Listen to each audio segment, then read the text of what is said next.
This is a special day for China. It's a day of the grand celebration. The city with a history of more than 3,000 years is marking Victory Day to remember China's victory in the war of resistance against Japanese aggression in the Second World War, as well as the world's triumph over fascism. And standing now at Tiananmen Avenue, the central axis of the capital, are the thousands of troops from the Chinese People's Liberation Army's 3 branches waiting for President Xi Jinping's inspection.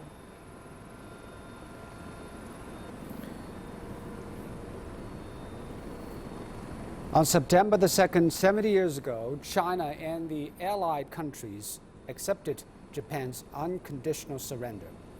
Celebrations spread nationwide the next day. And in 2014, China officially designated September the 3rd as Victory Day.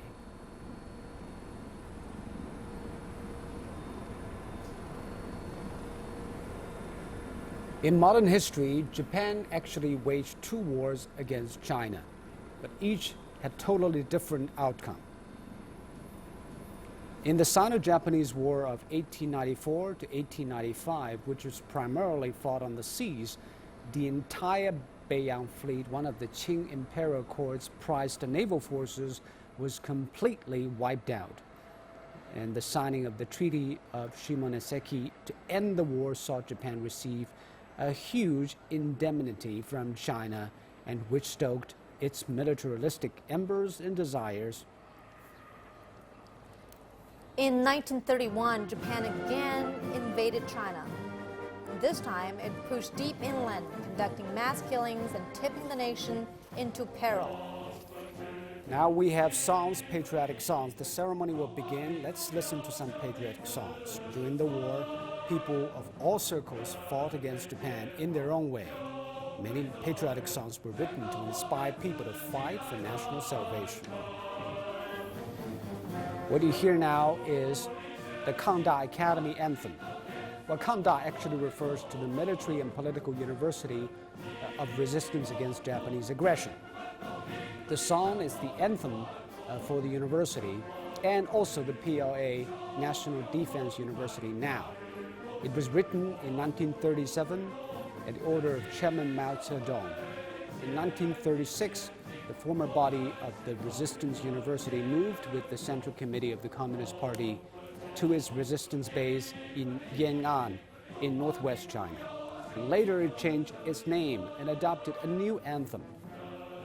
1937 marks the year Japan began the full-scale invasion of China, and the song aimed to inspire students to work hard and shoulder their responsibility of saving the nation from falling to Japan.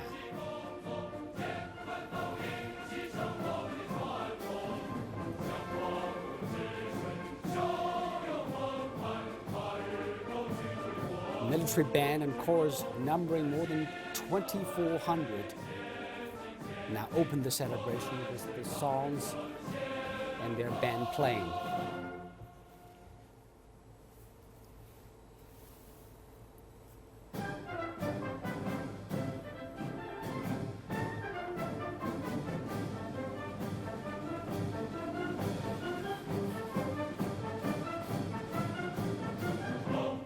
This second song is titled Defend the Yellow River. It's the finale of the Yellow River Piano Concerto, which is based on Yellow River Cantata by composer Xian Xinghai. The Yellow River Cantata was composed in Yan'an in early 1939 during the War of Resistance. The work was inspired by a patriotic poem. It premiered on April 13, 1939 in the Shanbei Gongxue Hall of Yan'an in northwest China, and soon spread to all parts of China. Shen Xinghai was one of the earliest Chinese composers influenced by Western classical music and has influenced generations of Chinese musicians. His works have inspired Chinese people for decades.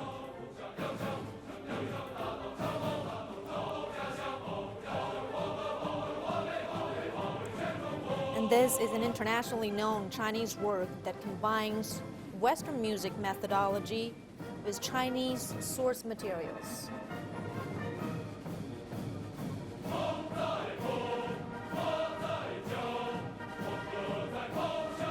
And this song continues to be performed by modern pianists and musicians at home and abroad. And these are precious historical footages that really bring us back to 70 years ago when China mobilized all its available resources to fight Japanese invaders.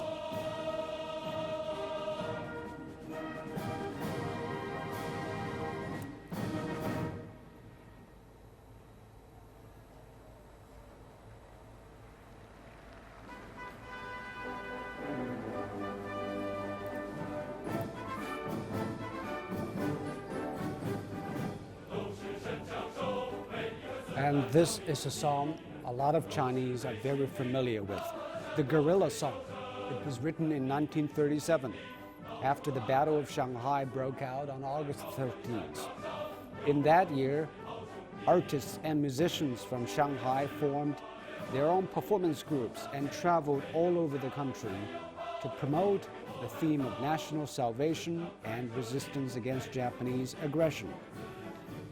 Composer He Luting was one of the members of such groups. The composer went to the front line in northwestern Shanxi province, where he had some direct contact with the 8th Route Army led by the Chinese Communist Party.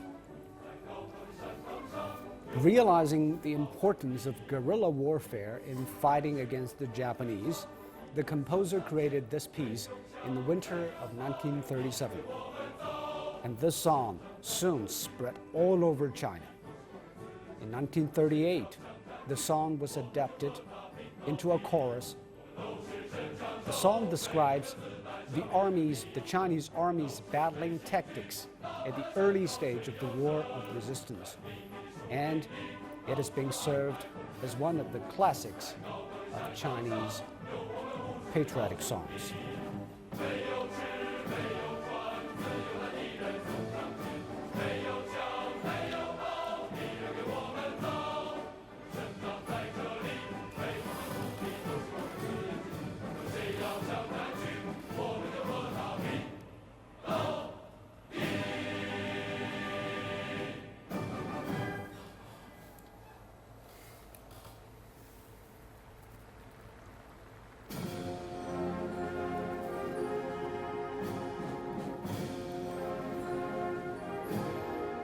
The third song we're hearing right now is entitled Over Taihang Mountain.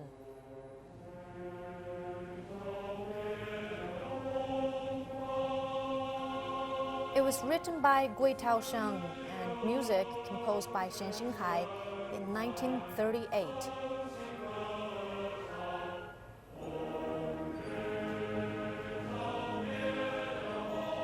In 1938, the Communist Party was establishing resistance bases in the Taihang Mountain region in North China. The songwriter, together with his comrades, went to a county in Shanxi province and gave soapbox oratory. They were calling for people to join the fight against Japanese invaders.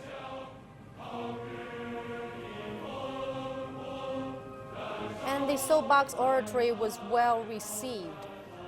As a result, the 8th Route Army's local branch expanded from some 300 troops to more than 1,000.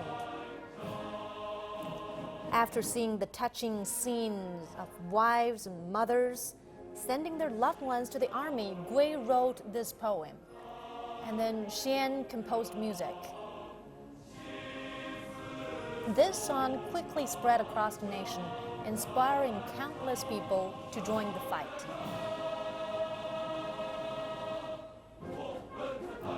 Patriotic songs like this boost the morale of the people and lend a sense of unity to the community who was going through a hard time.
The military band will be performing 5 songs today, and this is the 4th song being performed.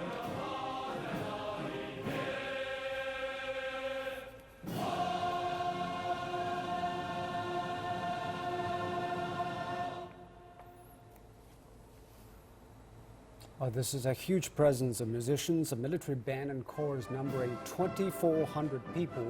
They actually kick off the celebrations for this Victory Day parade.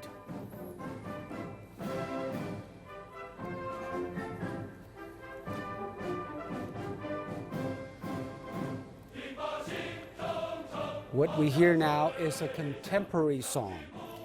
It's called Song for Strong Army.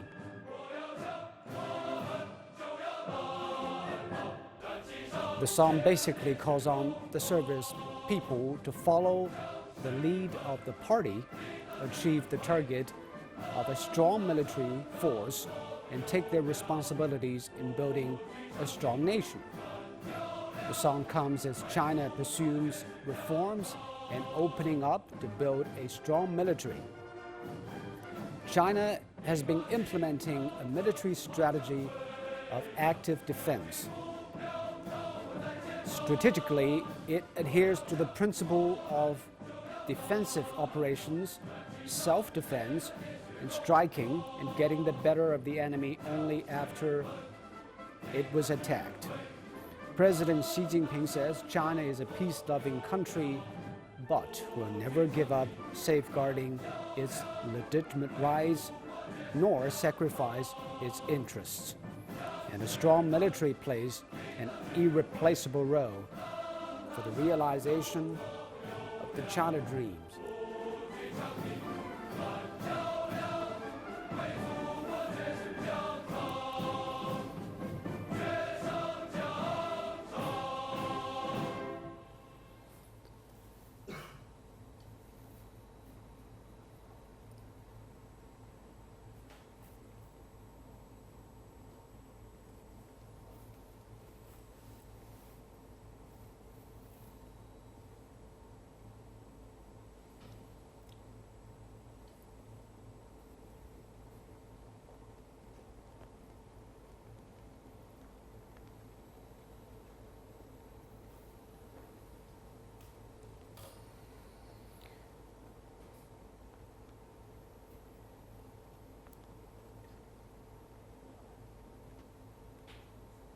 You're now watching the live broadcast of the 70th anniversary of the end of the Second World War, and we are going to see a military parade on Tiananmen Square in a short while.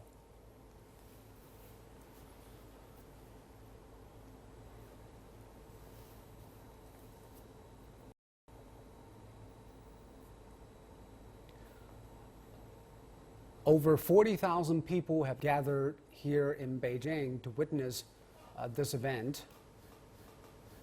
They include veterans from the war, their families, dignitaries from around the world, and also average Beijing people.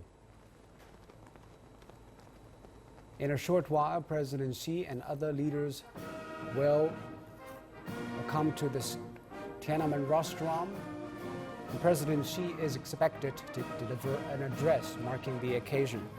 Now, President Xi, Premier Li Keqiang, senior leaders including top legislator Zhang Dejiang, top political advisor Yu Zhengsheng, other members of the Standing Committee of the Politburo, of the CPC, Liu Yinshan, Wang Qishan, and Zhang Gaoli, former presidents Jiang Zemin and Hu Jintao also on hand.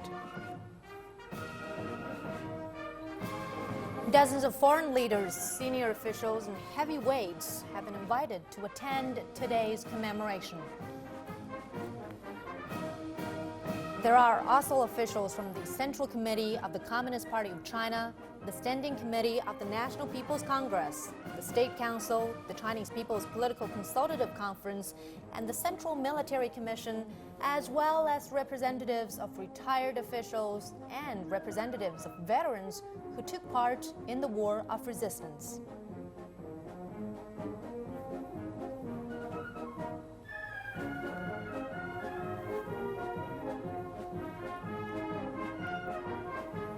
Over 40,000 people from all walks of life, and you see right there, veteran from the war.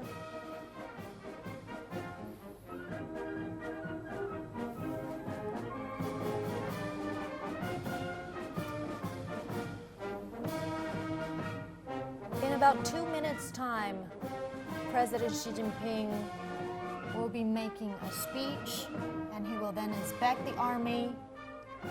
And after that, the army will parade in formations, marching through the Chang'an Avenue, right underneath the Tiananmen rostrum.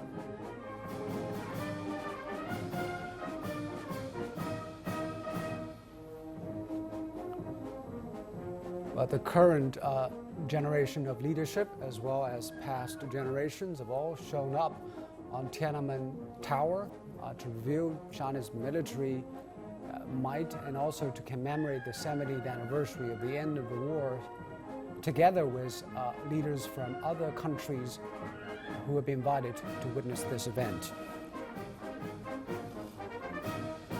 14 military parades have been held in Beijing since the founding of the People's Republic of China. 11 were in Mao's era, and former leaders of the People's Republic of China each got one chance to inspect the army. And this time is quite different. It's the first time that a military parade ever takes place on Tiananmen Square other than the National Day. It is especially arranged to mark the end of the Second World War 70 years ago.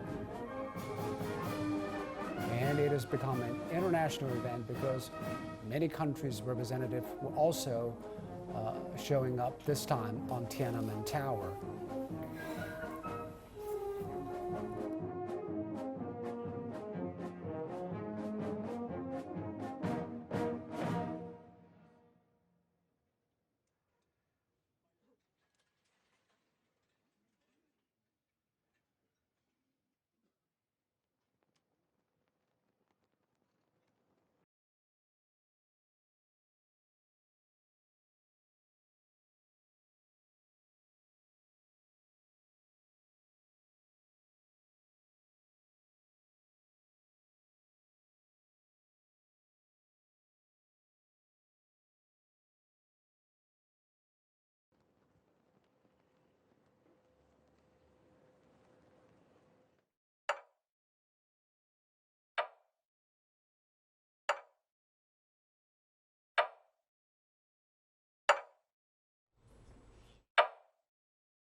The commemoration of the 70th anniversary of the victory of the Chinese People's War of Resistance against Japanese aggression and the World Anti-Fascist War now begins.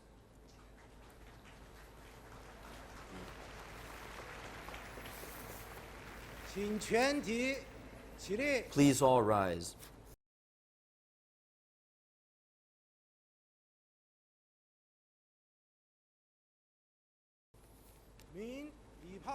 fired the gun salute.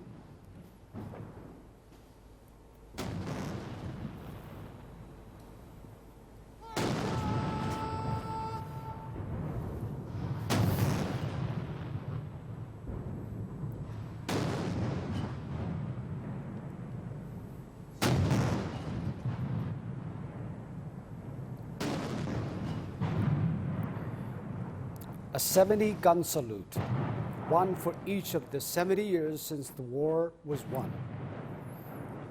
During the war, answering the call for a nationwide resistance, much of the nation took up arms and rushed to the battlefields, and eventually drove out the Japanese army. But millions of soldiers and civilians did not live to see the victory for themselves on September the 3rd, 1945.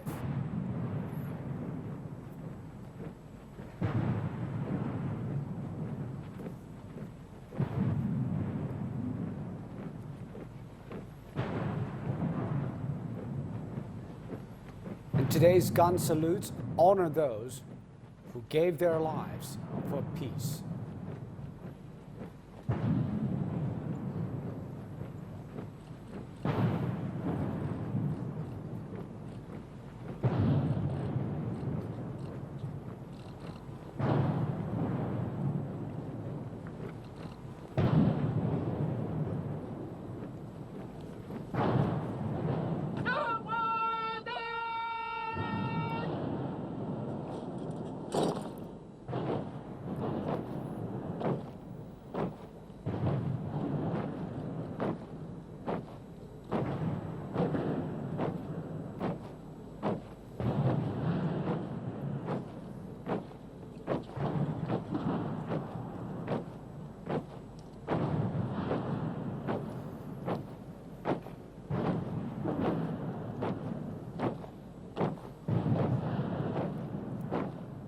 The War of Resistance awoke in the Chinese nation a sense of national identity. The eventual triumph stirred a sense of confidence as a nation and was a testament to the nation's determination in the face of threats, its resolve of self-reliance and strength to stand tall in the world. This spirit is built upon the sacrifice of many and is one that will be handed down through the generations. The guards bearing the national flag from the Monument of the People's Heroes to the flag post, they will take precisely 121 steps, each represent one of the 121 years from when the first shots of the war between China and Japan was fired in 1894.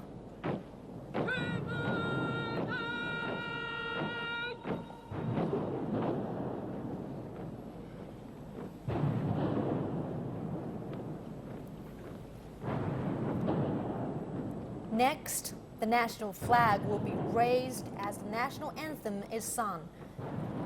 The anthem is called the March of the Volunteers.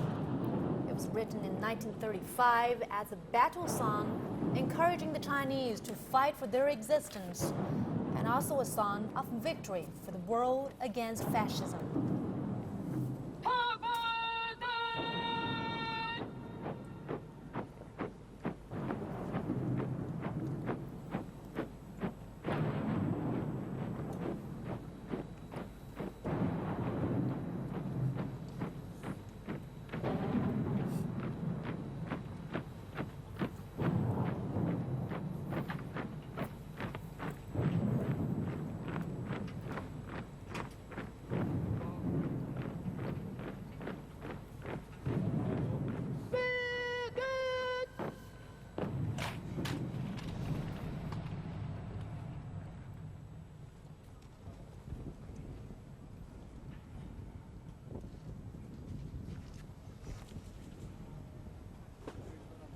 Raise the national flag and sing the national anthem of the People's Republic of China.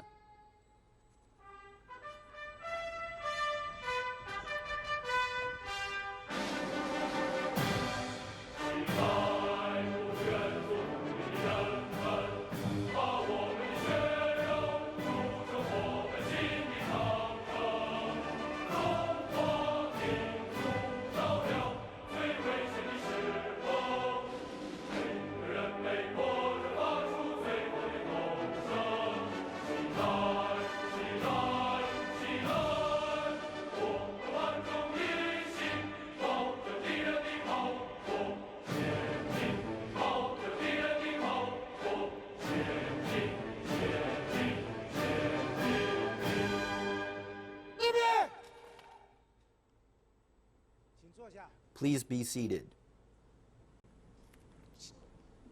请中共中央 I'm 主席 privileged to invite 中华人民共和 Comrade Xi 国主 Jinping, 席 General Secretary of the CPC Central Committee, President of the People's Republic of China, and Chairman of the Central Military Commission, to deliver an important address.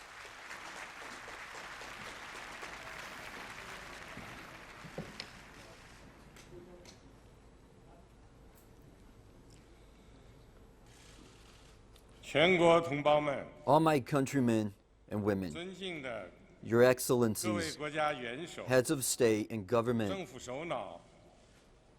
and representatives of the United Nations and other international organizations, distinguished guests, all officers and soldiers participating in the parade, ladies and gentlemen, comrades and friends. Today is a day that will forever be etched in the memory of people all over the world. 70 years ago today, the Chinese people, having fought tenaciously for 14 years, won the great victory of their war of resistance against Japanese aggression, marking the full victory of the world anti-fascist war. On that day, the world was once again blessed by the sunshine of peace. On this occasion, on behalf of the Central Committee of the Communist Party of China, the Standing Committee of the National People's Congress, the State Council, the National Committee of the Chinese People's Political Consultative Conference, and the Central Military Commission, I pay high tribute to all the veterans, comrades, patriots, and officers in China who took part in the war of resistance, and all the Chinese at home and abroad who contributed significantly to the victory of the war.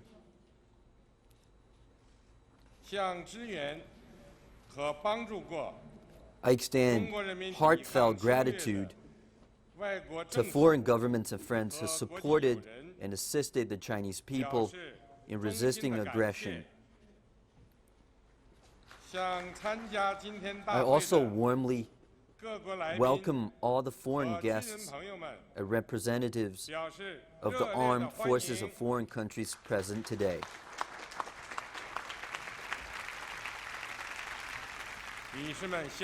Ladies and gentlemen, comrades and friends, the Chinese People's War of Resistance against Japanese aggression and the World Anti-Fascist War were a decisive battle between justice and evil, between light and darkness, and between progress and reaction. In that devastating war, the Chinese People's War of Resistance against Japanese aggression started the earliest and lasted the longest.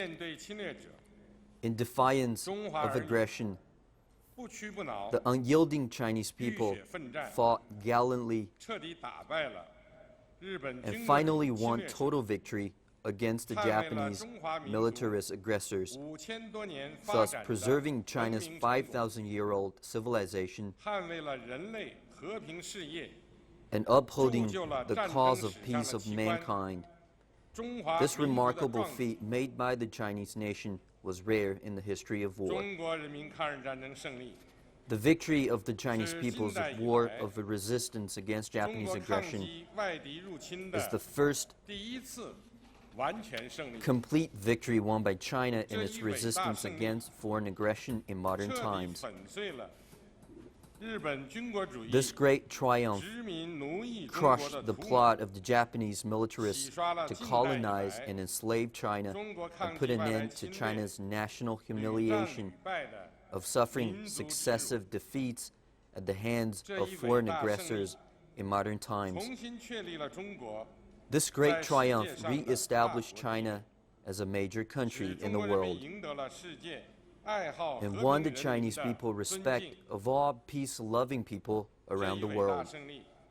This great triumph opened up bright prospects for the great renewal of the Chinese nation and set our ancient country on a new journey after gaining rebirth.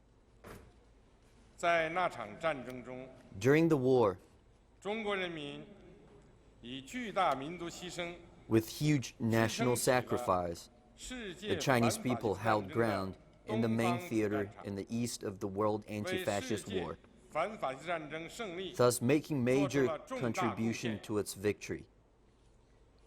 中国人民抗日战争也得到了国际 In 社 their war 会 against Japanese 广泛 aggression, 支持。 the Chinese people received extensive 中国人民 support 将 from the 永远 international 铭记 community. 各国人民 The Chinese people will always 中国 remember 抗战 what the 胜利 people of other countries 做出的 did 贡 for 献。 the victory of their war of resistance. 女士们、先生们， Ladies and 同志们， gentlemen, 朋友们， comrades and friends, 经历了战争的人们，更加懂 the 得 experience 和 of 平的 war 宝 makes 贵。 people value peace all the more. 我们纪念中国人民抗日战争 The aim of our commemoration of the 70th anniversary of the victory of the Chinese People's War of resistance against Japanese aggression and the World Anti-Fascist War is to bear history in mind, 开创 honor 未 all 来 those who laid down their lives, cherish peace, and 那 open 场 up 战 the 争的战 future. 火，遍及 Ravaging through Asia, 亚洲、欧洲、 Europe, 非洲、 Africa, 大洋洲， and Oceania, 军队和民 that war 众伤亡超过1亿， inflicted over 100 million military and civilian 中国 casualties. 伤亡人数超过3500万， China suffered over 35 million casualties, 超过2700 and the 万。 Soviet Union lost more than 27 绝 million 不让 lives. 历史悲剧重演，是我们对当年 The best way 为 to 维护 honor 人类 the 自 heroes 由 who gave their lives 正义、 to 和 uphold 平而 freedom, 牺牲的英勇， justice, and peace, 对 and 惨 mourn the 遭屠 loss 杀的无辜亡灵的 of innocent 最好 lives 纪念。 brutally taken during the war is to make sure that this historical 战争是一 tragedy 面镜子， will never repeat itself. 能够让人更好 War 认 is 识 like a 和 mirror. 平的珍贵。 Looking at it helps us better 今天 appreciate the value of peace. 和平与发展 Today, peace and 已经成 development 为时代主 have 题， become the prevailing 但 trend, 世界仍 but the world 不太平。 is still far from 战争 tranquil. 的达摩克利斯之剑依然悬在人类 War 手 is 上 the sword of 我们要 Damocles 以史为 that 鉴， still hands over 坚 mankind. 定维护和平 We 的 must 决心。 learn the lessons of history and dedicate ourselves to 为 peace. 了和平，我们要 In the interest 牢 of 固树立 peace, 人类命运共同体意 we 识， need to foster a keen sense of a global 偏见和 community 歧视、 of shared future. 仇恨和战争 Prejudice, 只会带来灾 discrimination, 难、 hatred, 和痛苦。 and war can only cause disaster 相互尊重， and suffering, 平等相处， while mutual respect, 和平发 equality, 展， peaceful 共同 development, 繁荣，才 and 是 common prosperity 人间正道。 represent the right path to take. 世界各国应该共同维护 All 以 countries 联合国宪章宗旨 should 和原 jointly 则为核 uphold 心 the 的 international 国际 order and system 秩序 underpinned 和国际 by the purposes 体系， and principles of the 积极 UN 构建 Charter. 以合作共赢为核心的新型 Build 国 a 际 new 关 type 系， of international 共 relations 同推进 featuring win-win 世界和 cooperation 平与发 and 展的 advance the noble 崇高 cause 事业。 of global peace and development. 为了和平， In the interest 中 of 国将 peace, 始终坚持走 China 和 will 平发 remain 展道路。 committed to peaceful development. 中华民族历来 We 爱好 Chinese 和平 love peace. 无论发展到哪一步， No matter how much 中国都永远 stronger 不称 it may 霸。 become, 永远不搞扩张，永 China 远不会把自 will 身 never 曾 seek 经经历过的 hegemony 悲 or 惨遭遇 expansion. It will never 强加 inflict 给 its 其他 past 民 suffering 族。 on any other nation.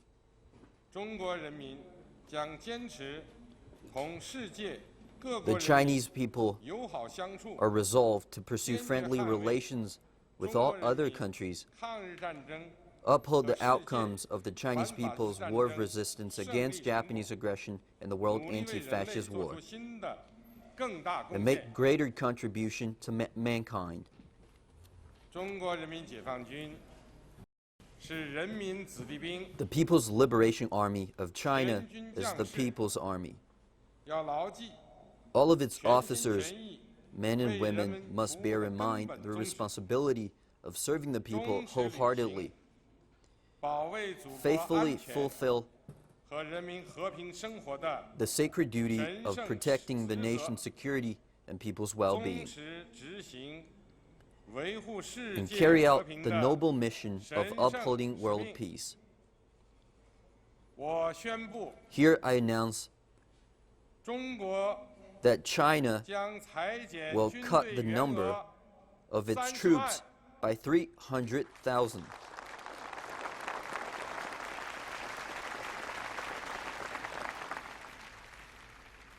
女士们、先生们、 Ladies and gentlemen, 同志们、朋友们， comrades and friends, 米不有出，先克有 as an 功。 ancient Chinese saying goes, after making a good start, we should ensure that the cause achieves 需要 fruition. 一代又一代人 The great renewal of the Chinese nation requires the dedicated efforts of one generation after 创 another. 造了具有5000多年历史的 Having 灿烂 created 文 a 明， splendid civilization of over 也一定能够 5,000 years, 创造出 the Chinese nation will 更加 certainly 灿烂的 usher 明 in 天。 an even brighter future.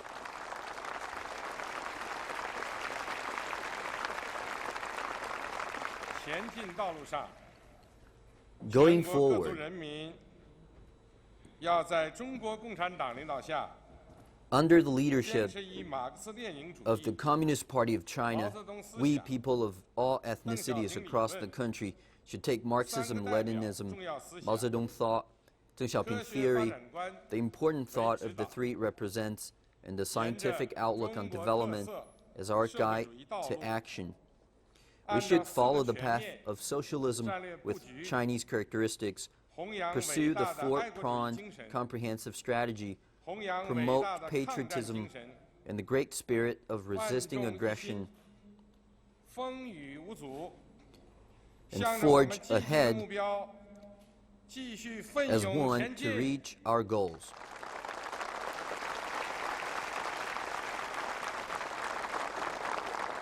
让我们共同铭记历史所启示的 Let us 伟 bear in 大 mind 真理： the great truth of history. 正义必胜， Justice will prevail. 和平必胜， Peace will prevail. 人民必胜。 The people will prevail.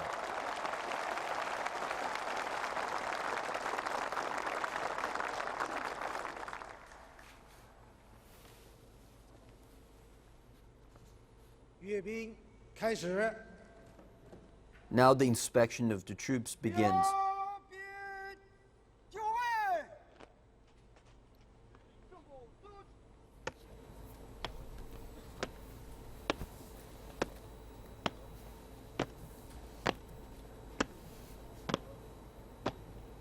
Well, the first thing we see as the parade begins is the pace setters getting into positions. These soldiers will serve as markers along the Tiananmen Avenue. The marching troops will change their routines and their pace, their steps when passing. But the tradition of military processions runs deep in China. The Asian history book, the commentary of Zuo Qiuming, written more than 2,000 years ago, record the importance of parades in the offering sacrifices to ancestors as well as honoring the military. Commemorating key events in history with parades is a common international practice.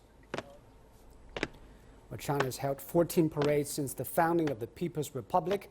Today is the first to commemorate the end of both China's war and the world's. It shows our respect to history, our determination to safeguard peace.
Altogether, there are 67 formations or representative teams to today's parade. Chinese President Xi Jinping is ready to inspect the army.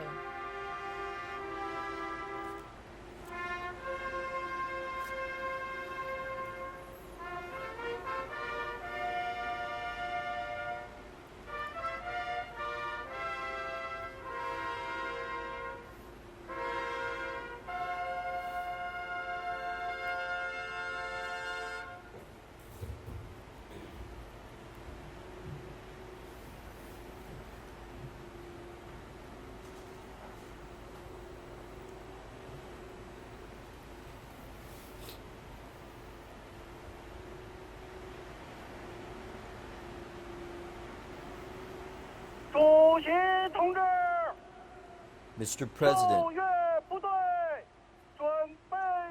the troops stand ready for your inspection.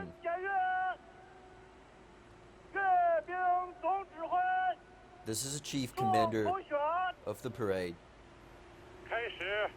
Let's begin.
们好！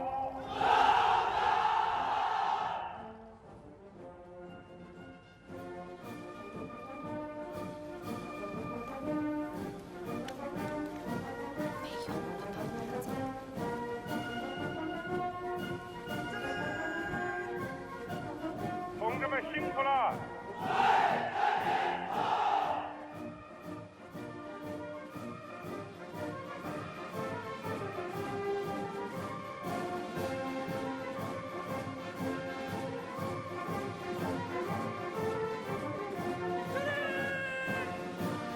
同志们好！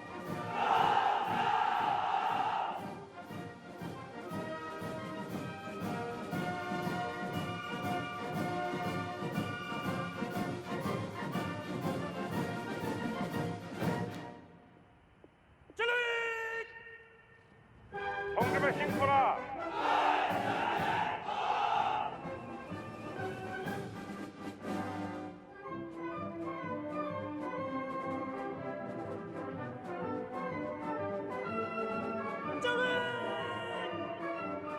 同志们好！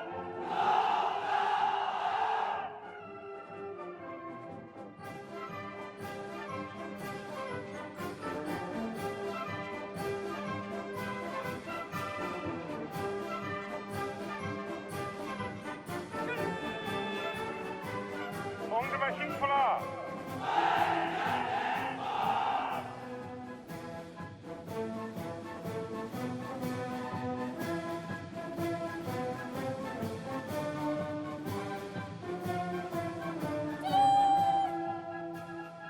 同志们好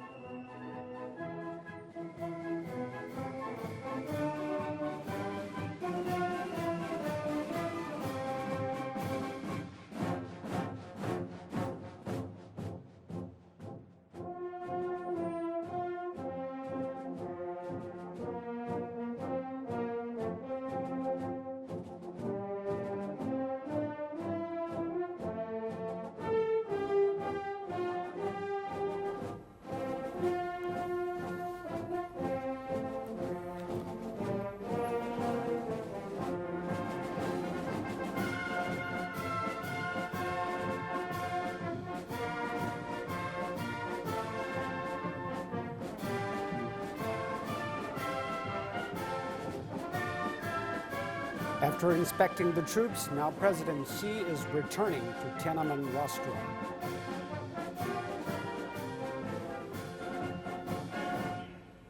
An old Chinese saying goes, trials and tribulations will regenerate a nation, and the preservation of past experiences will guide the future.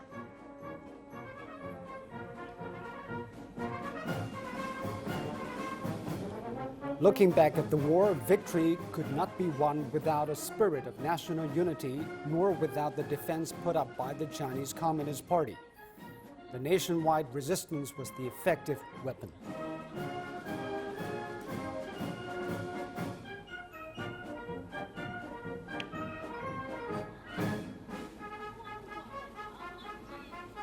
That period of history also attests to the necessity of a strong army for a strong nation. A powerful army and consolidated defense are the guarantees for a peaceful country and survival of its people.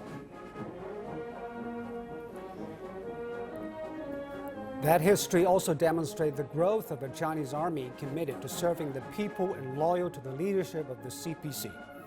The People's Army has made great contributions to national independence, liberation, and prosperity, to safeguarding national sovereignty, security, and development interests, as well as world peace.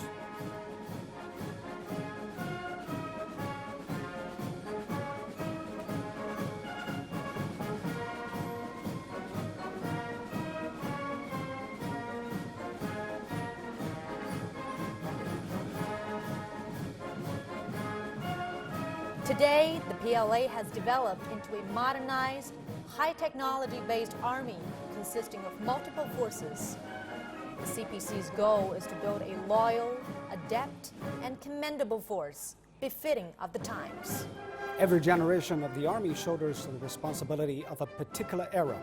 Today's Army is training a generation of qualified troops with tough spirit, combat capability, fortitude, and fine character.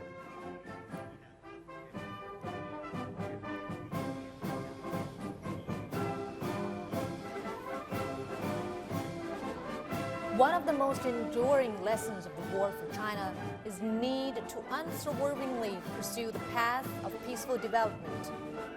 The Army plays the role of safeguarding peace for the country and the world. In President Xi Jinping's words, the Chinese people have hearts that are bigger than the oceans or the sky, but we definitely cannot tolerate sand in our eyes. And that sand refers to covering up of atrocities, distortion of history, and attempts to detract from the value of the Chinese victory.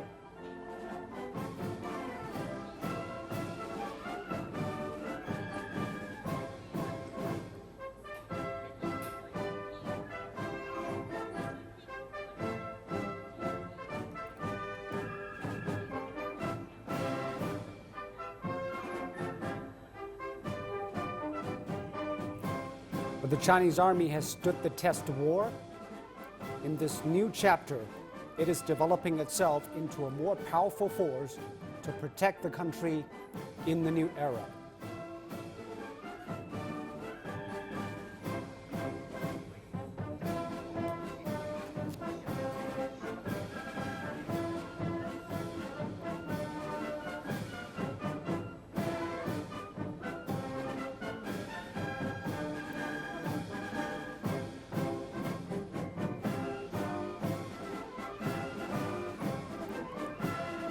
Well, altogether, there are 67 formations or representative teams in today's parade. There are 11 foot phalanxes from the Chinese Army, 17 from foreign troops, 2 composed of veterans of the War of Resistance, 27 exhibiting advanced armament, as well as 10 air echelons.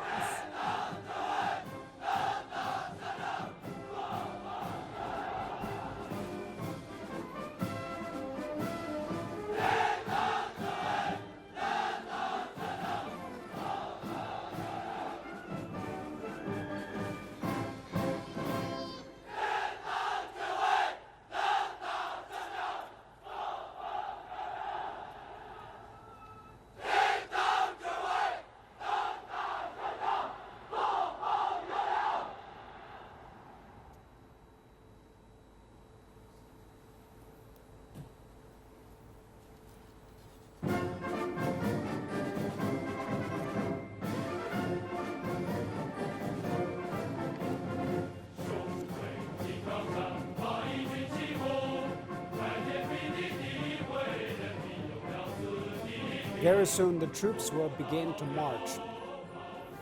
The War of Resistance was won with the combined determination of the CPC and the people.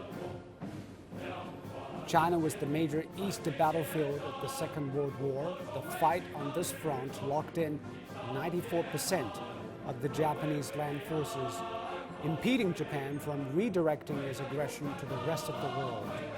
China's resistance also led to the demise of 1.5 million Japanese soldiers, which is more than 70% of the casualties Japan suffered in World War II. And China also positively propelled a worldwide anti-fascist united front and became one of the founding members of the United Nations.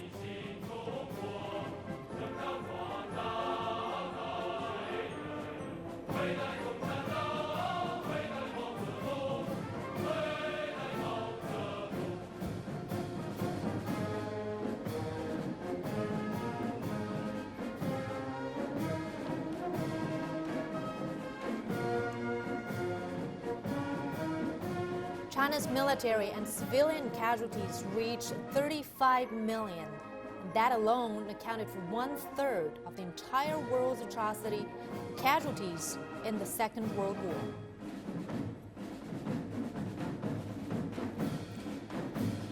China's war of resistance supported the anti-fascist struggle in the European and Pacific theaters. It disrupted the grand plan of militaristic Japan to dominate the world, thwarted Japan's Northern March plot to invade the Soviet Union, and delayed its Southern March schedule for unleashing the Pacific War.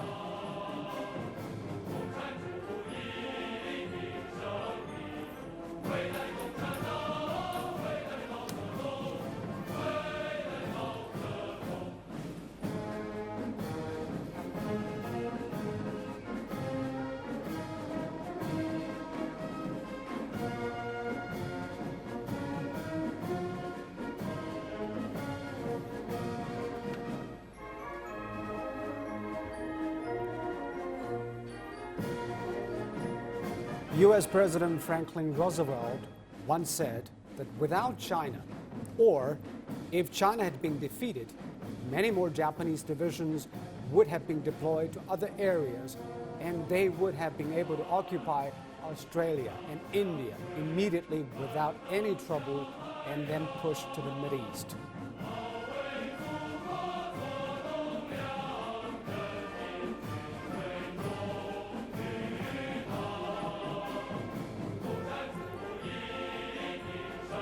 Today, as you're watching from the live feed, some 41,000 representatives from all walks of life are taking part in the commemoration.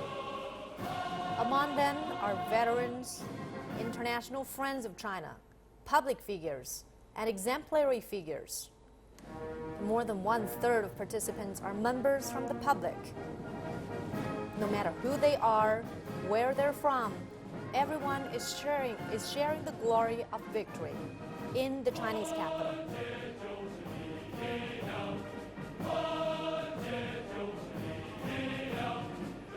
China wants to tell the world the purpose of the parade is to remember history and those martyrs who have given their lives, cherish peace, and create the future.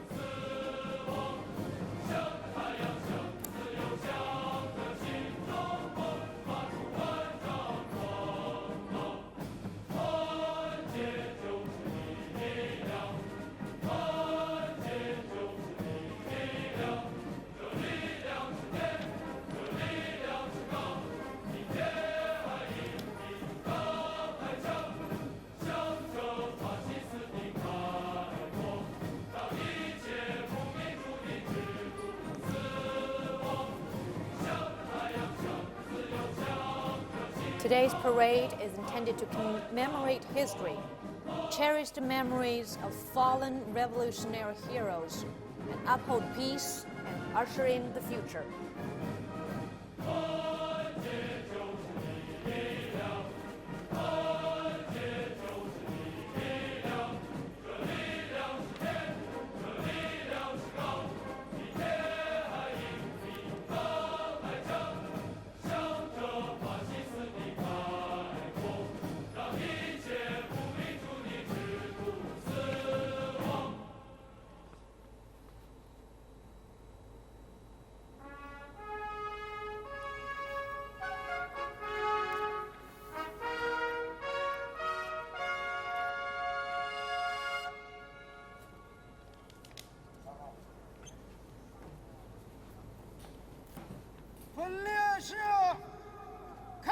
Now the parade begins.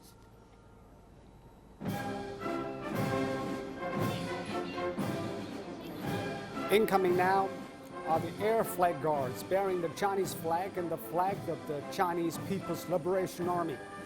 Flying in the lead is Major General Tao Binglan. We're seeing 20 other helicopters in 2 fleets soaring in. They're forming the number 70 in flight.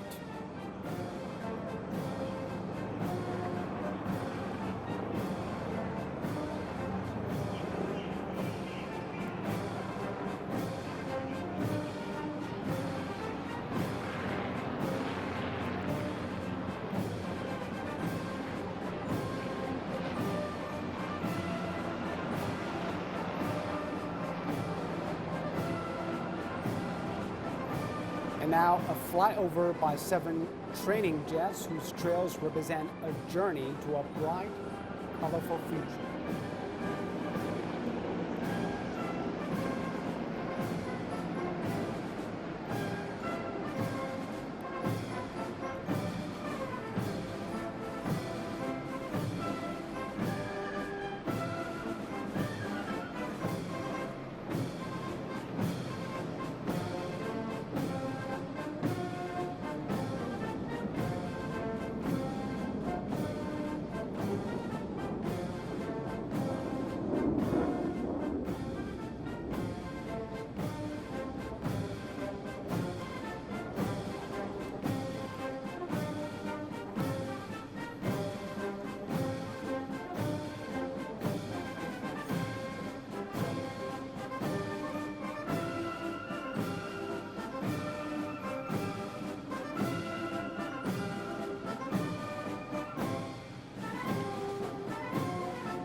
Now in these vehicles are the veterans who fought with blood, sweat, and tears for peace.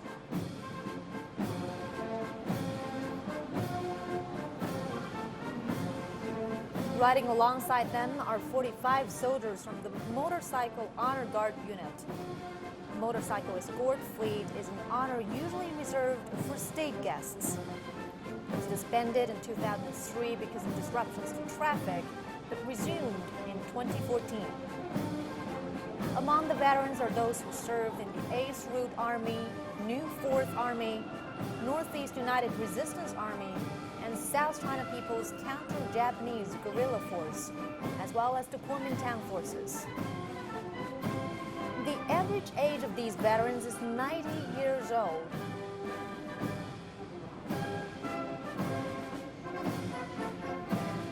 And behind them is a formation dedicated to the heroes who paid for China's victory with their lives.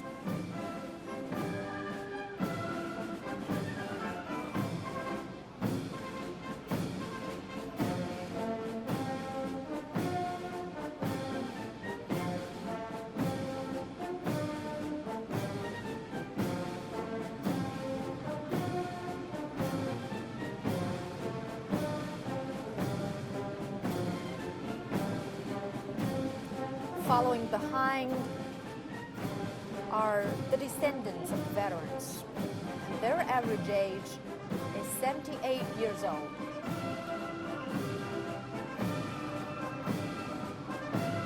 President Xi Jinping awarded the veterans on September 2nd to pay their tribute to their contribution in the war. This formation honors the people who contributed to the war effort from behind the lines.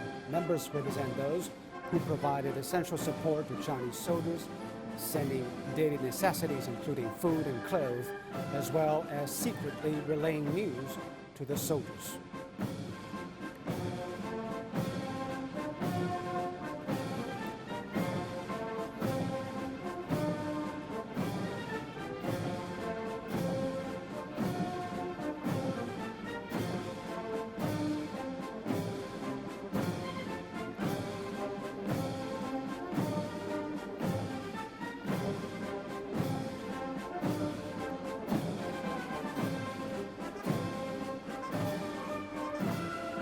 Sixty-seven formations, including 50 PLA formations and 17 formations or representative teams of foreign troops, are taking part in today's parade. Some 12,000 people from the Chinese side are involved. Formations will march past the central inspection area located in front of Tiananmen Rostrum. The military band and chorus of the Chinese People's Liberation Army will perform the parade march. 56 generals will participate in the event for the first time. They have been trained together with soldiers for 3 months. It's also the first time that representatives from the 8th Route Army, New 4th Army, Northeast United Resistance Army, the Southern China People's Counter-Japanese Guerrilla Force all join a military parade. 7 flags, their honors and designations will be flying at the front of their formations.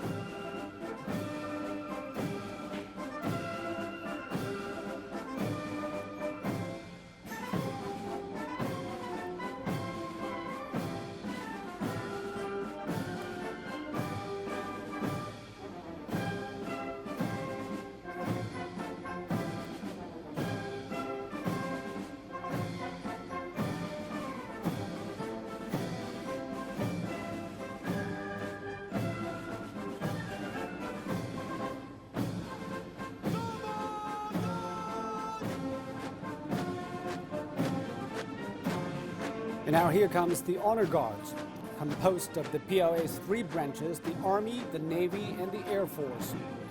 In May this year, these soldiers attended Russia's own Victory Day parade, which marked the country's win in the Great Patriotic War, as Russia calls it. For the very first time, the presence of female honor guards in the formation, they made their debut last May at a welcoming ceremony for Turkmenistan's president.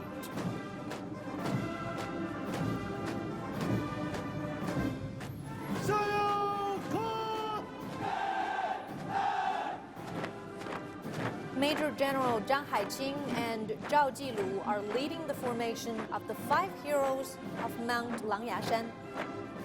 The 5 heroes are 5 soldiers of the 8th Route Army under the CPC. In order to cover the tracks of the main Chinese forces, they misdirected a Japanese force of 500 and lured them off the right trail to the main peak of Langyashan in North China's Hebei province. They put up a defiant fight. After their bullets ran out, they chose to leap off a cliff instead of surrendering. This formation is led by Major General Wu Yanan and Wang Ming. The Battle of Pingxingguan broke out in September 1937, when Japanese troops engaged with the Chinese at the strategic pass in North China's Shanxi province. It was the first large-scale defeat the Chinese inflicted on the Japanese invaders.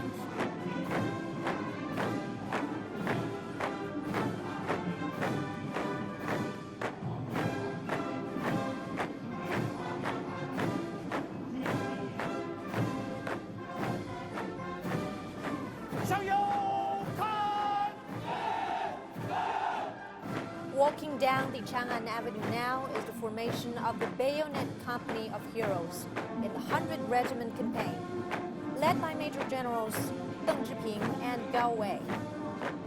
The company is known for the hand-to-hand battle it fought with Japanese soldiers. The 100 Regiment campaign was the largest and longest strategic offensive launched by the CPC forces.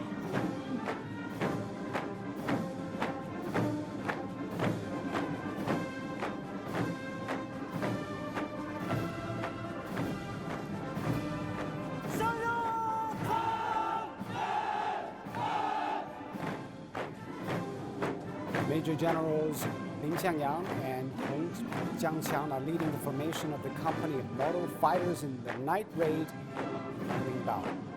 The unit represents the forces which attacked Yanlingbao Airport used by the Japanese in North China's Shanxi province on the night of October the 19th of 1937. The 1-hour battle inflicted damage on 24 enemy aircraft, dealing a heavy blow to Japan's air transport capabilities.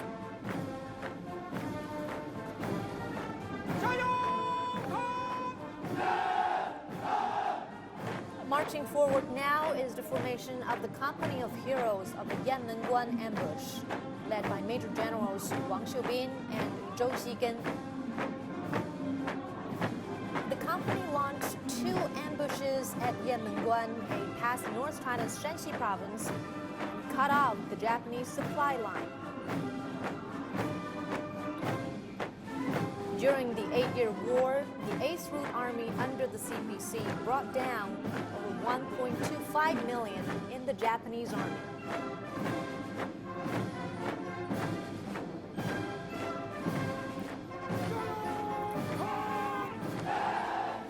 Major General Xia Junyou and Major General Liu Weixing are leading this formation in the battle in Liulaozhuang village in the eastern province of Jiangsu. The company from the new 4th Army sniped at and killed over 1,000 Japanese soldiers. All 82 soldiers of the company also gave their lives. The new 4th Army was a main force in the War of Resistance, taking down some 300,000 Japanese troops.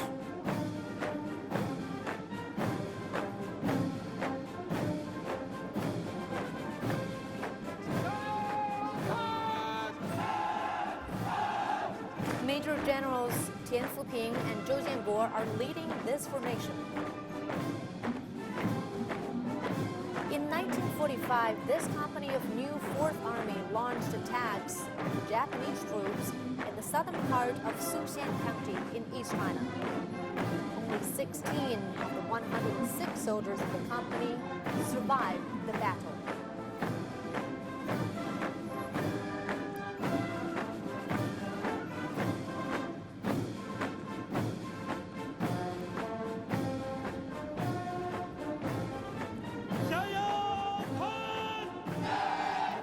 Here is the formation of the heroic Northeast United Resistance Army.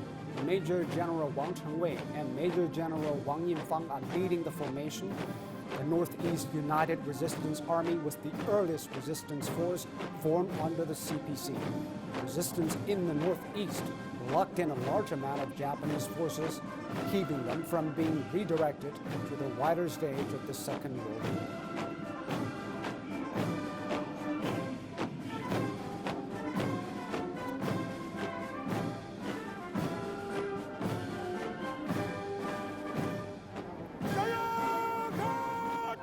Now leading this formation are Major Generals Zhu Yunxuan and Chen Xiangwen. The guerrilla column in South China was a major force fighting the Japanese from behind the enemy lines in Guangdong and Hainan. They conducted many raids, dealing blows to the Japanese.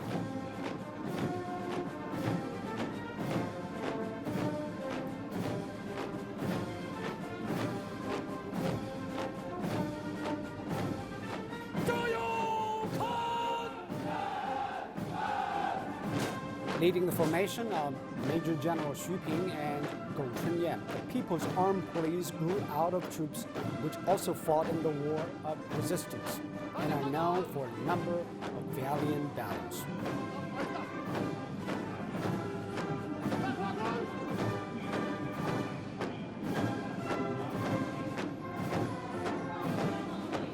Next, 17 formations and representative teams of foreign troops will march past Tiananmen Rostrum. Never before has China invited foreign troops to join in the parade. The Afghan representative team, led by Lieutenant Colonel Abdul Rahman from the Guard of Honor. Passing through now is the formation of Belarus. Leading the formation is Colonel Ratsu Anatoly, a garrison commander.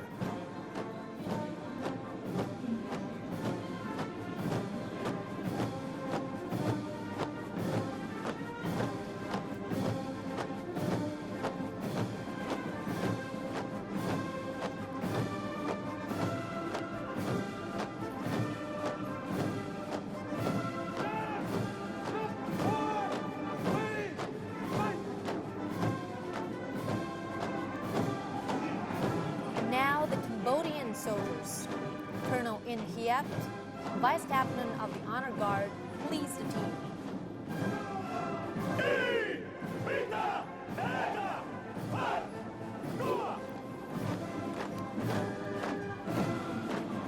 Now comes the Cuban Revolutionary Armed Forces.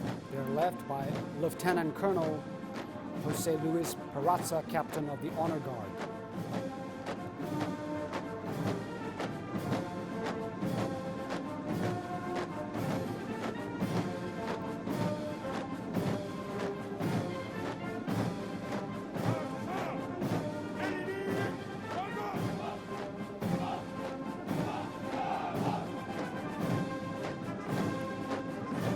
Marching forward now is Egyptian formation. Colonel Ahmad Abdelaziz Mohammed Ali Al Sayyad leads the formation of Egyptian armed forces.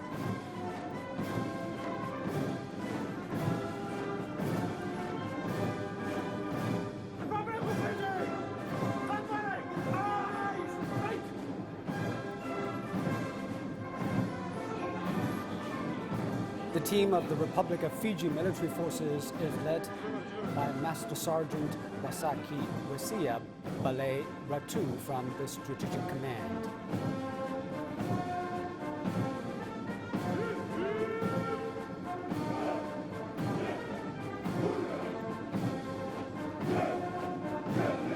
Now the formation of the Republic of Kazakhstan.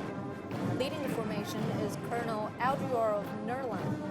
He's Deputy Director of the Training Department of the General Staff Headquarters.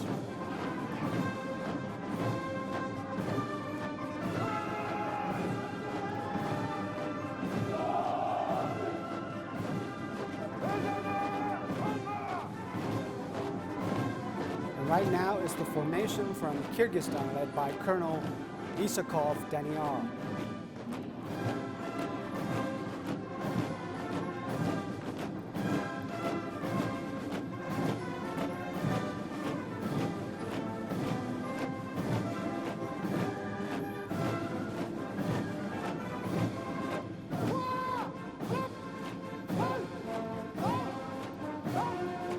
This is the team of the Lao People's Army.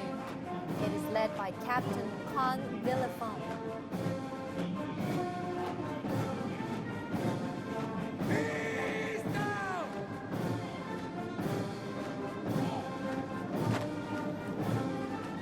Following behind is the formation from the Mexican Armed Forces.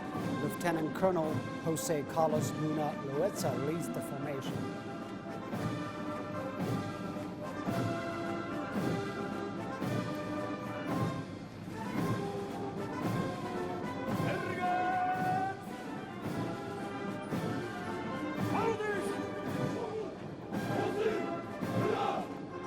This is the Mongolian formation. Lieutenant Colonel Badbagel Karshadin is leading the troop.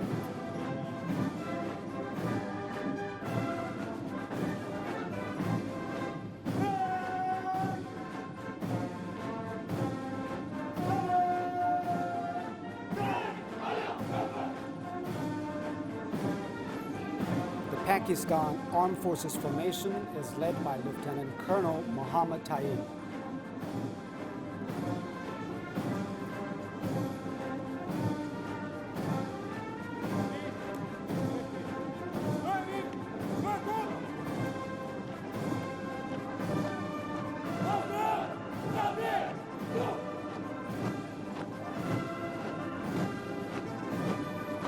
Marching forward now is the Serbian Armed Forces.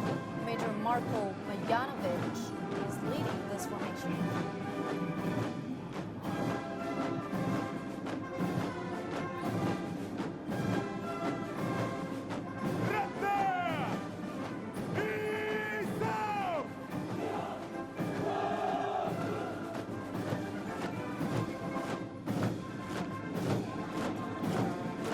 Colonel Maksumov Ilhom is leading the formation from Tajikistan.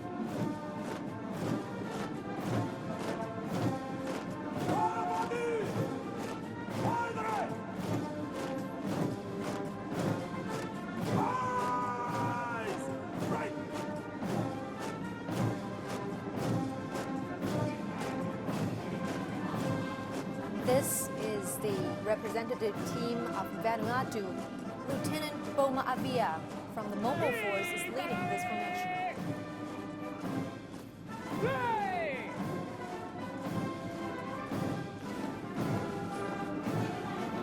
Here comes the formation from Venezuela, led by Miguel Angel Hernandez Lugo. He's a military academy cadet.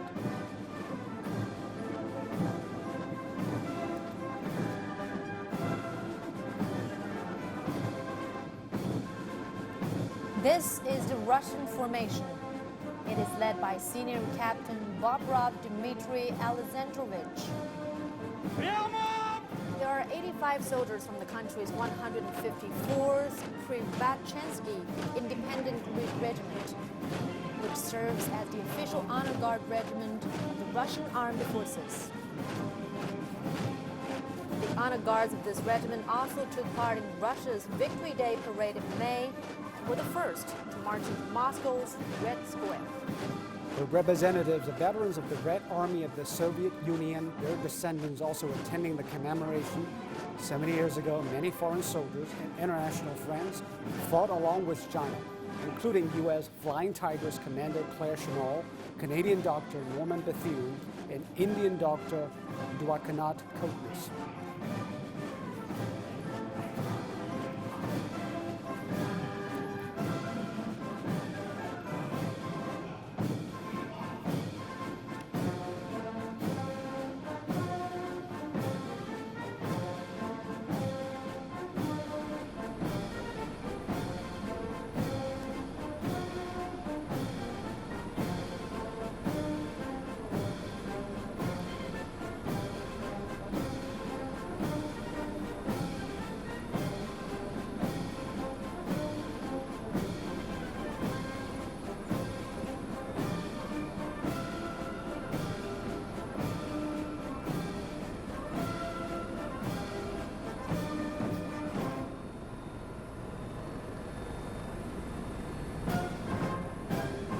As China's military continues to march through the Chang'an Avenue, we'll be expecting to see the equipment formations.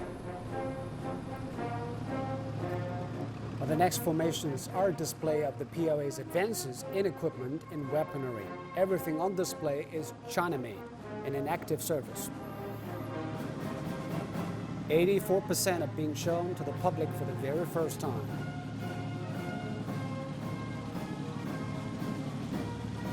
Lieutenant generals are leading the formations: Bai Jianjun, Tian Zhongzhong, Chen Dong, Wu Guohua, and Pan Changjie.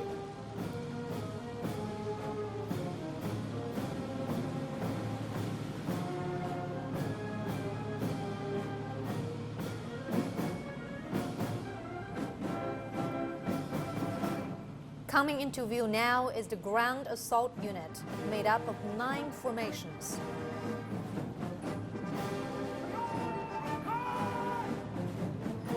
First up,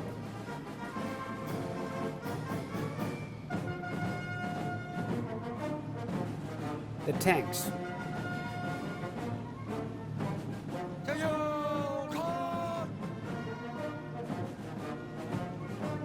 Tanks formation led by Major General Zhou Yiming.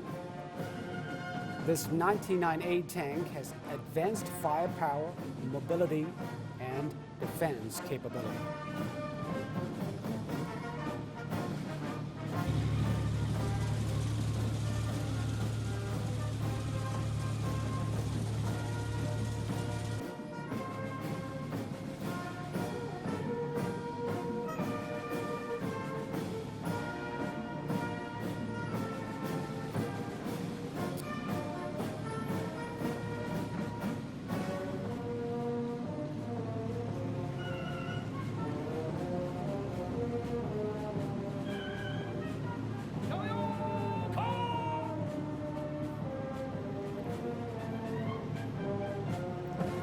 Next up, Major General Li Xiaoyan is leading this formation, the Marine Corps Amphibious Assault Vehicle Formation. The O-5A Amphibious Assault Vehicle is one main battle armament in the Navy's landing operations.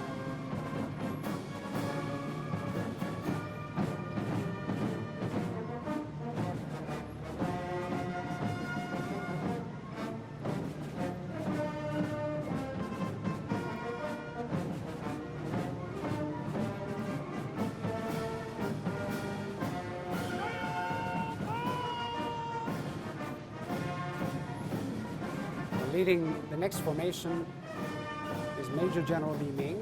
The O-4A infantry fighting vehicles capable of mobile assault and defense on complex terrains.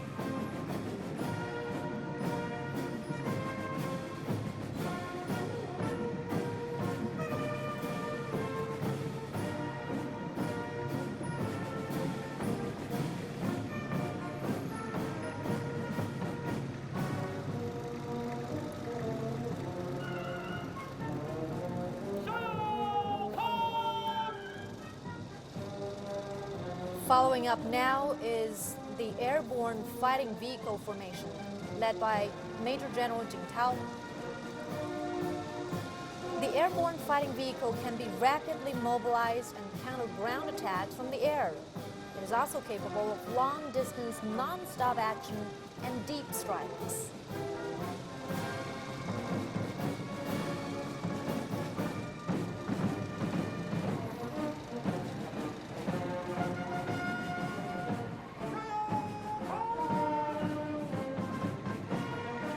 But this is the formation of anti-tank missiles. Major General Liu Ming is leading the formation. We're now seeing is the HJ-10 missile system. It can accurately strike ground targets and low-speed and low-altitude flying targets.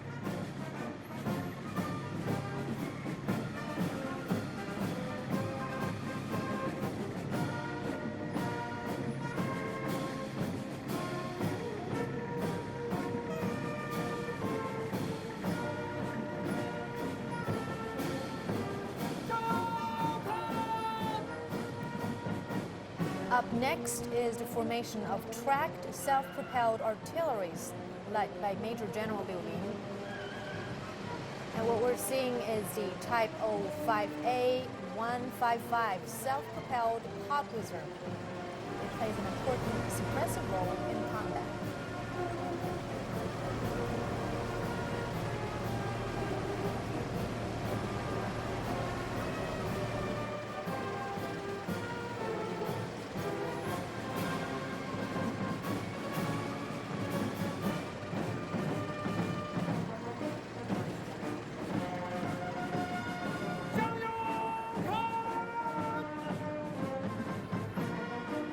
Now comes the formation of wheeled armored assault vehicles led by Major General Liu Fafeng.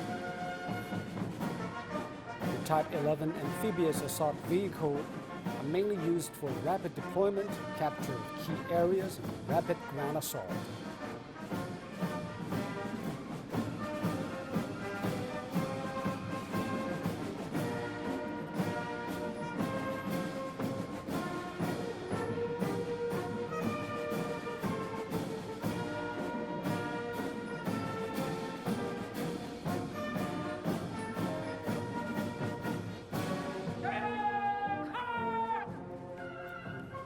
Marching forward now is the formation of high-mobility assault vehicles. It is led by Major General Tang Jianming. Now, this defensive assault vehicle is the Chinese Army's new generation carrier of command, small arms, and mobile battle.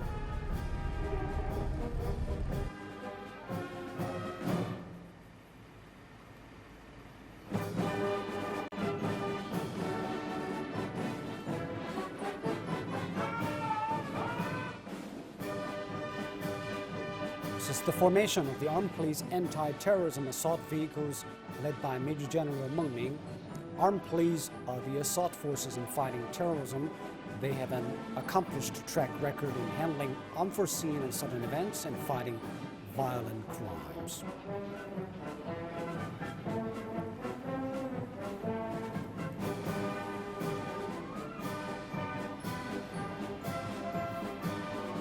Coming next is the air defense and anti-missile module that consists of 3 formations.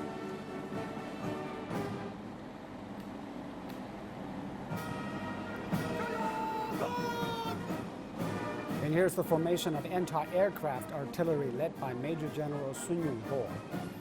The 35mm self-propelled anti-aircraft gun has many impressive characteristics, including rapid firing speed, high on-target accuracy, and strong anti-interference ability.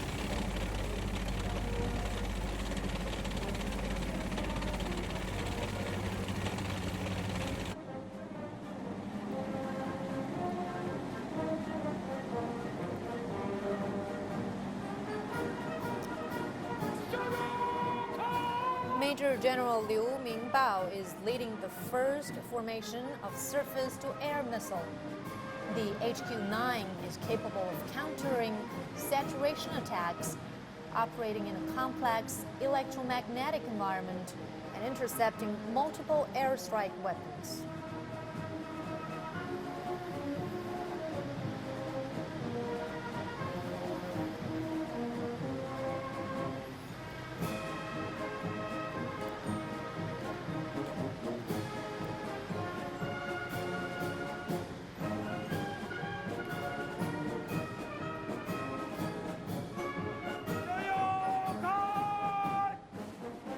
we have the second formation of surface-to-air missiles. It is led by Major General Pan Guohai.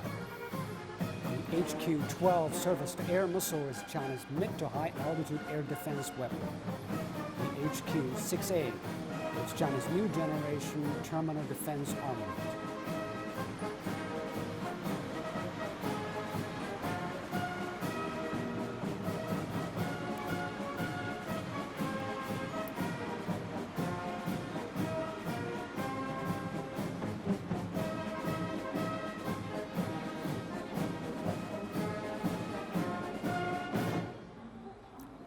And coming right up is the shipborne attack module, consisting of 3 formations.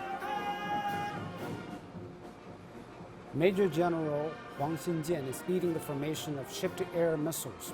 The shipborne anti-aircraft missiles are capable of covering a large sea, a large area, countering multiple attacks, and strong in anti-interference.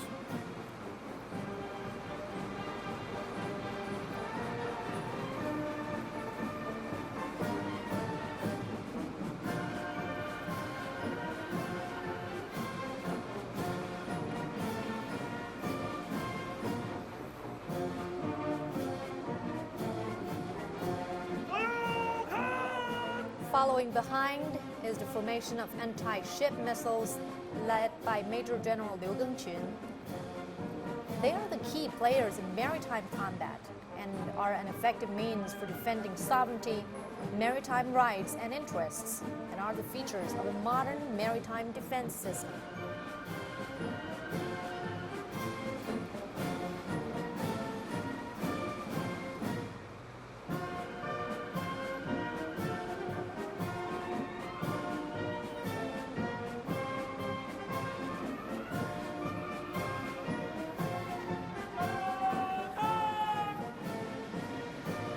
This is the formation of shore-to-ship missiles led by Major General Zhou Xuming. The shore-to-ship missiles have excellent mobility, strong penetration, long attacking range, and are extremely powerful.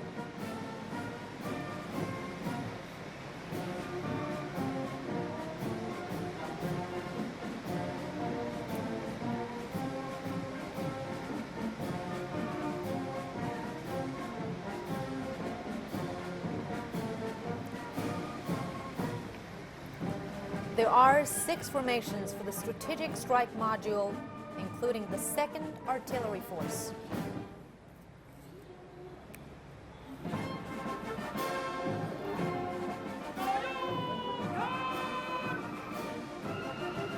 This is the formation of conventional missiles DF-15B and DF-16. Formation is led by Major General Shen Guoqiang. They are the weapon of choice for conducting short-range precision strikes.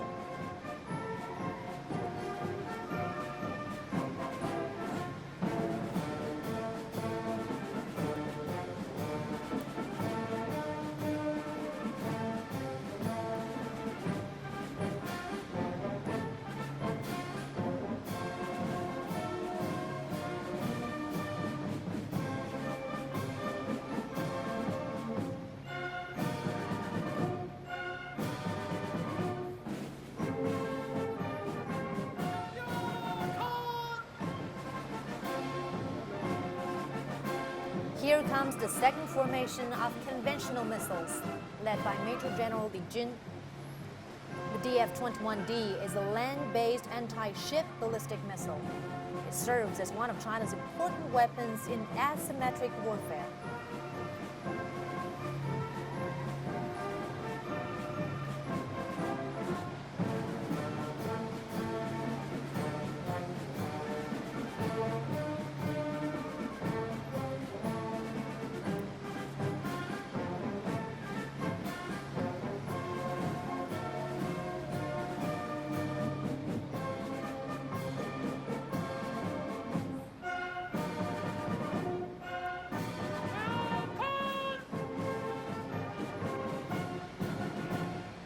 Now the 3rd formation of conventional missiles, led by Major General Liu Yuchao. The CJ-10 cruise missile is capable of stealth penetration, compound guidance, consecutive attacks, and high precision. Can inflict powerful damage. It is one of China's main battle armaments.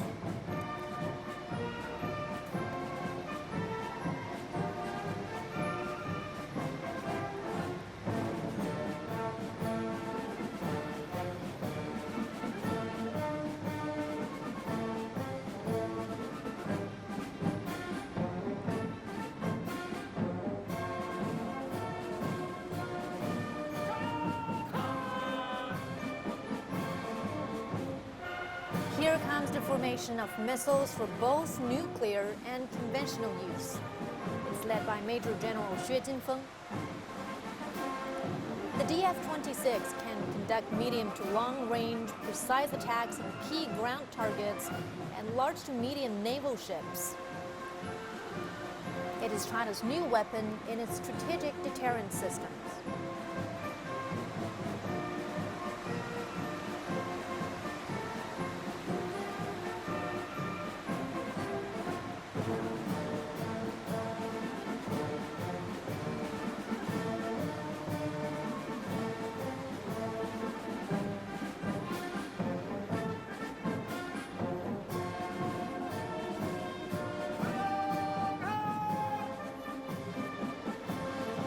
And this is the first formation of nuclear missiles. It is led by Major General Wang Yingfang.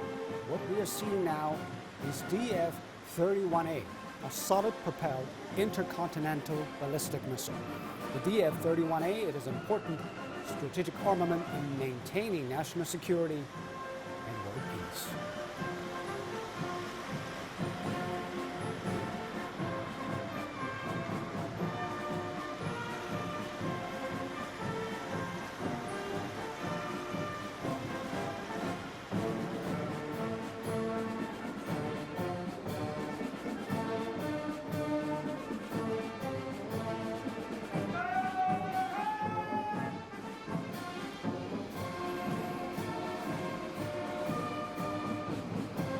And here comes the second formation of nuclear missiles, led by Major General Zhang Mingguo.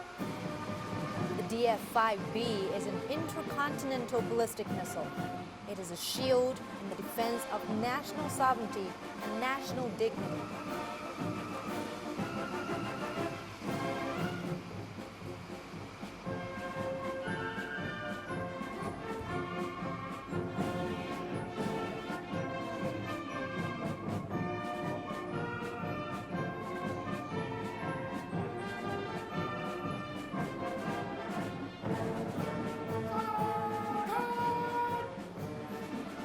But there are three formations for the information support module.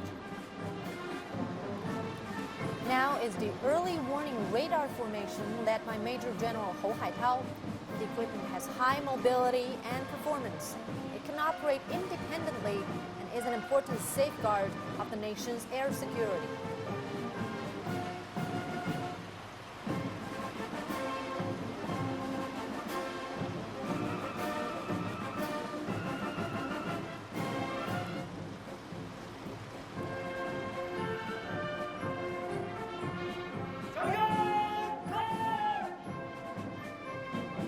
And here comes the unmanned aerial vehicle formation led by Major General Li Tiantian.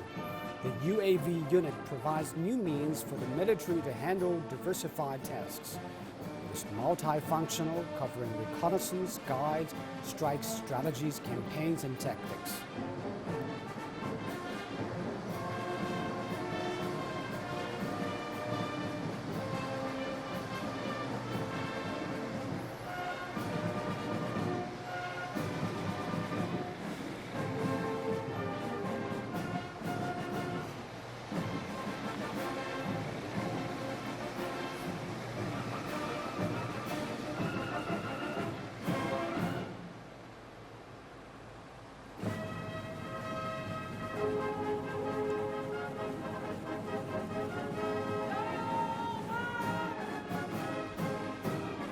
Marching forward now is the formation of commanding information system equipment, led by Major General An Xue. China has established a unified command system that engages the three armed forces and integrates different networks and elements.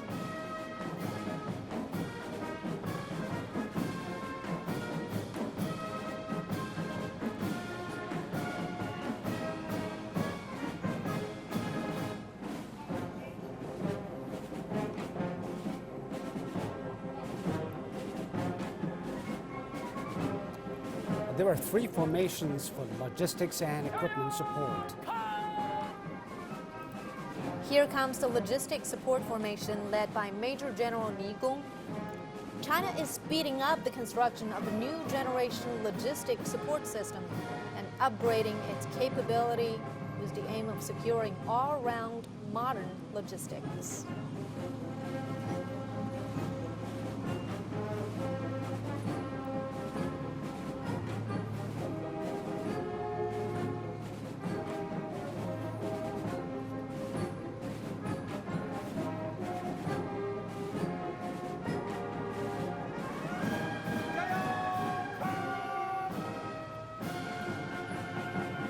Now is the formation of equipment support led by Major General Wang Jidong. The equipment on display provides all-season, all-region support. China is speeding up the upgrade of its armament and enhancing its equipment support capability.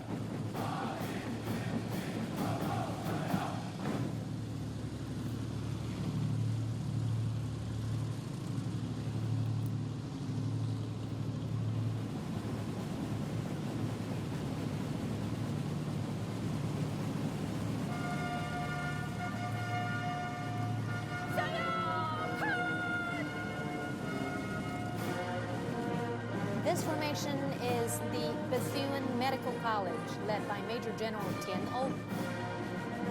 It's made up of students from the school, and the school is named after Canadian Dr. Norman Bethune, who came to China as a frontline surgeon from the 8th Route Army during the War of Resistance. The Chinese military says it's carrying on the spirit of Bethune in its expansion of mobile medical services.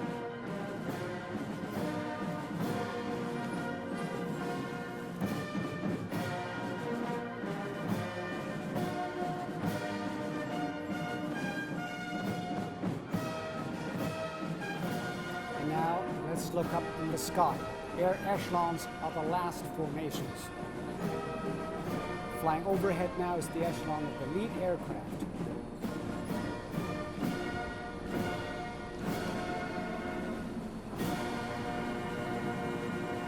There's KJ-2000 early warning aircraft and 8 J-10 escort fighters. Lieutenant General Zheng Chunyao is the commander. The bi-aerobatic team is flying the J-10 fighters.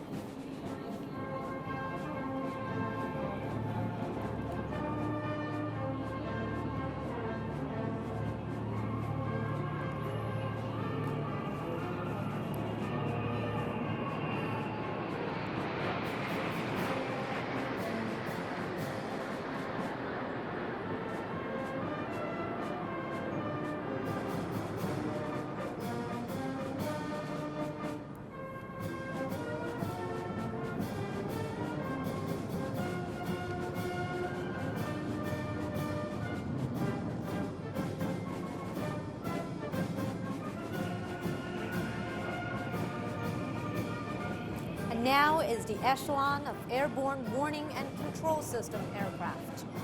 It consists of 1 KJ-500 early warning aircraft, 2 Y-8 transport aircraft, 4 J-10 and 4 J-11 fighters.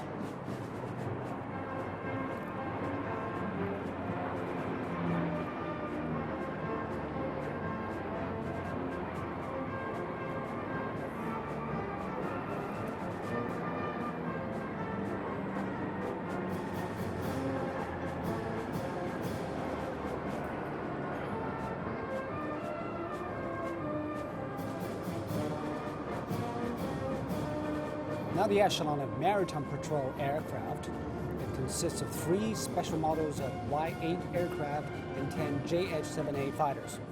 They are important in the Chinese Navy's aerial reconnaissance, early warning, command and control.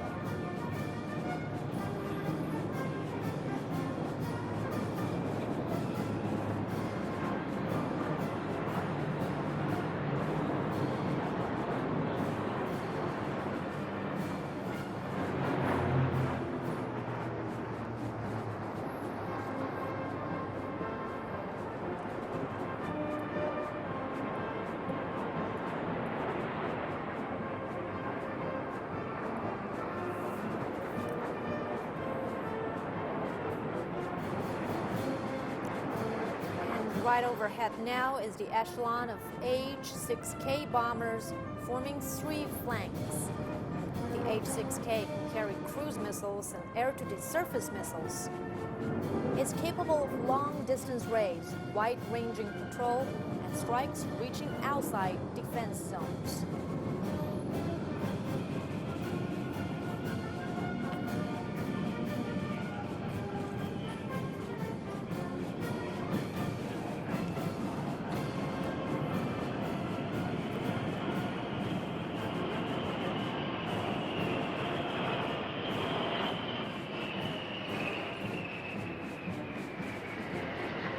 Following is the echelon of tankers, 2 HY-6 era refueling tankers and 4 J-10 fighters. Mastering era refueling is a huge boost to the fleet's long-distance mobility and battle sustainability.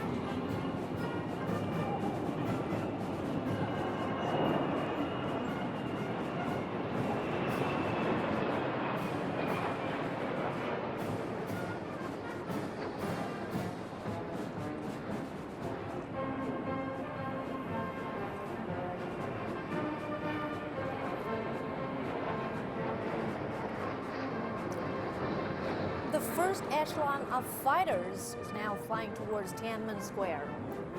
There are 12 J-11B fighters forming 3 sub-echelons. It has a long loiter time and long combat radius. It's also capable of beyond visual range air combat and close-range combat.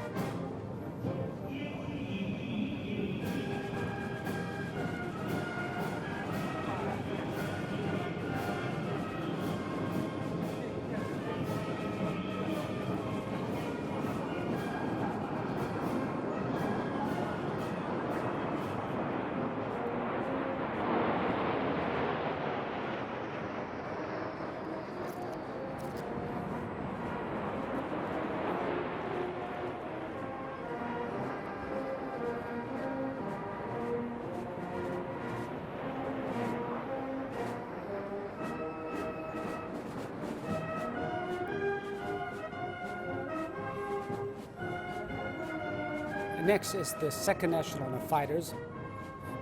15 J-10As are forming a 3-jet flying wedge, 5-jet flying wedge, and 7-jet flying wedge. Major General Chang Ding-chiu is flying the lead aircraft. The J-10A fighter jet is of great importance in medium-long distance fighting and in seizing air domination.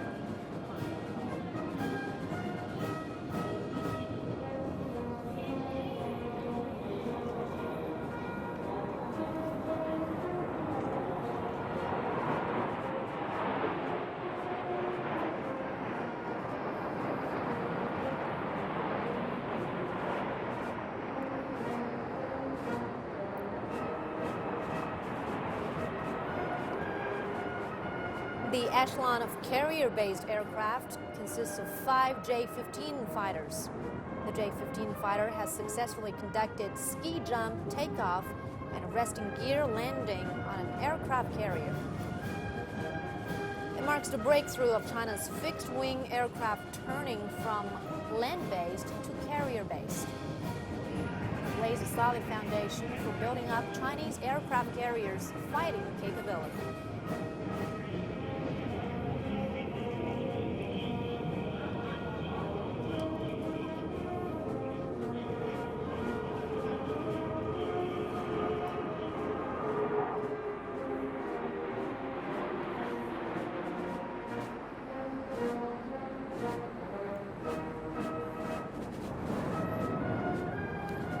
The last echelon flying towards Tiananmen, flying over Tiananmen Square, is that of the helicopters.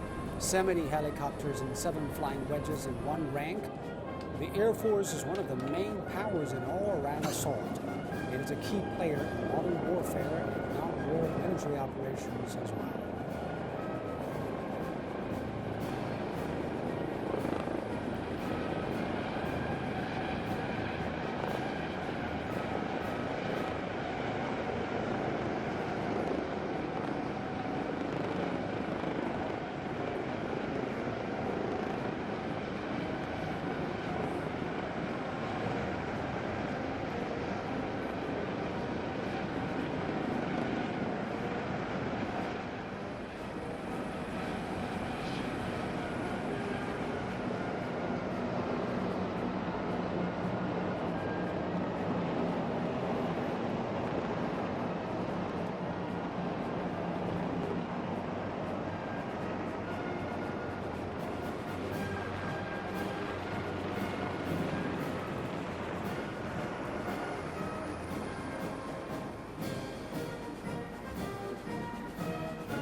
The 70,000 doves of peace represent the Chinese people's wish for world peace.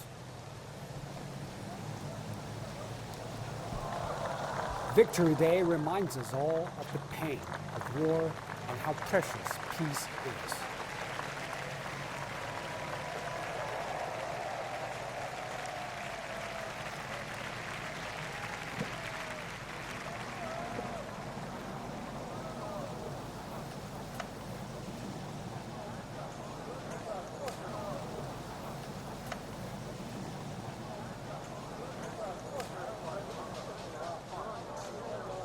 President Xi Jinping laid out the two 100-year goals.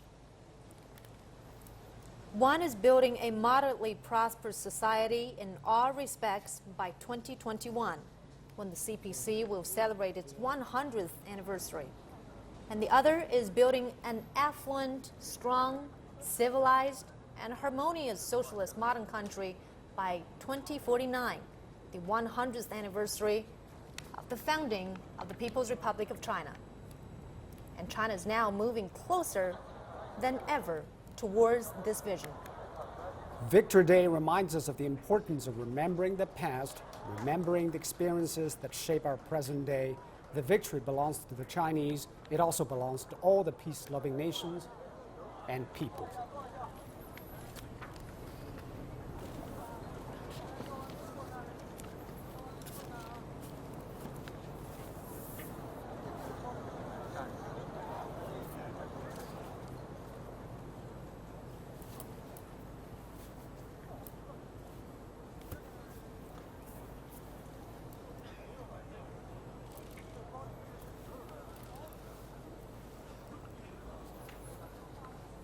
The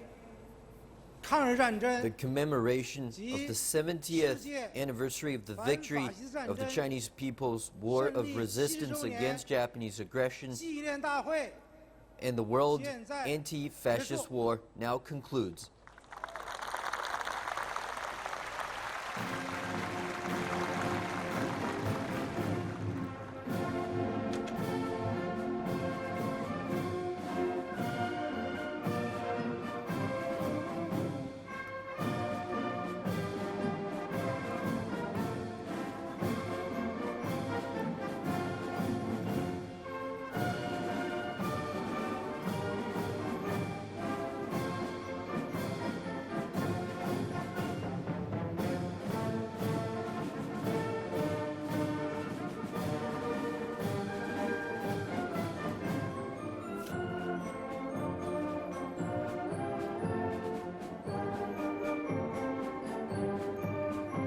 You've been watching the 70th anniversary of the end of the Second World War. Just now, the PLA had a military parade on Tiananmen Square. Chinese President Xi Jinping, together with other leaders, as well as leaders from other countries attending the Beijing parade, reviewed the troops. It is attended by more than 40,000 people from all over the country, especially those veterans, their families, and dignitaries from the rest of the international community.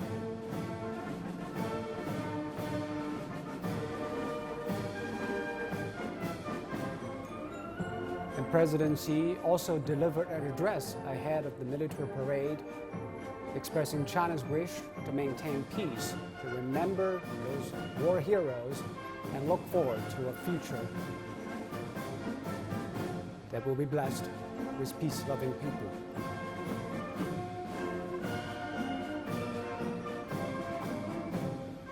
This is the first time China held a military parade on September 3rd, the day designated to mark the end of the Second World War, China's war against Japanese aggression.